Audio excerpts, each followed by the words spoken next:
तीन बहादुर नौजवान अपने दोस्त को ढूंढने के लिए एक ऐसे खतरनाक जंगल में घुस जाते हैं जहां जाने की कोई हिम्मत नहीं करता था। लेकिन उन्हें ये नहीं पता था कि यहाँ एक नरभक्षी जनजाति रहती है। जल्द ही वे जंगल में एक खाली गुफा ढूंढ लेते हैं। अंदर जाते ही कैथी को जमीन पर एक हेलमेट मिलता है। इससे उन्हें यकीन हो जाता है कि उनका दोस्त माइक सच में यहाँ है। ये देखकर सब चैन की सांस लेते हैं, लेकिन गाइड ने उन्हें बताया था कि ये जगह बहुत खतरनाक है, इसलिए वे और ज्यादा देर नहीं रुकते और तुरंत नदी के पास वापस लौट जाते हैं। वहां पहुंचते ही उन्हें पता चलता है कि गाइड निक पहले ही जा चुका है।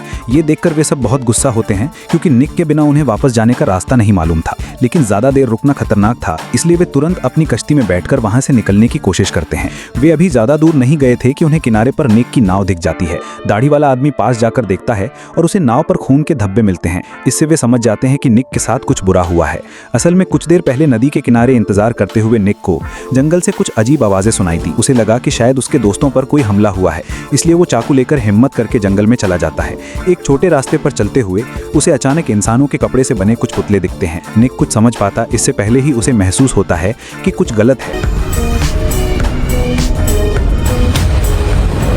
वो डर के मारे वहां से भागने लगता है। वो हड़बड़ी में नदी किनारे आता है और अपने चप्पू से लड़ने के लिए तैयार हो जाता है, लेकिन अगले ही पल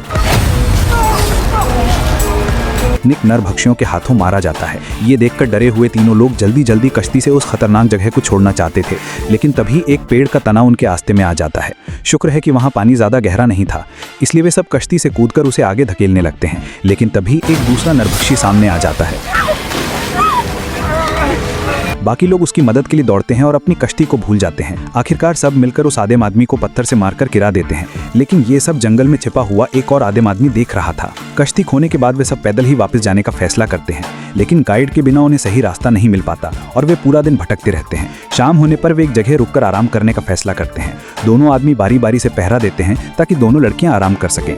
कुछ देर बाद तीनों सो जाते हैं और पहरा दे रहा दाढ़ी वाला आदमी मच्छरों से तंग आकर पास की मिट्टी में लेटकर सोने की कोशिश करता है। अभी वो सोया भी नहीं था कि उसके पास एक बड़ा पैर दिखाई देता है, लेकिन अंधेरे की वजह से वो बच जाता है। वो इस मौके का फायदा उठाने के लिए धीरे धीरे उठता है और उस आदिम आदमी पर पीछे से हमला करने की तैयारी करता है।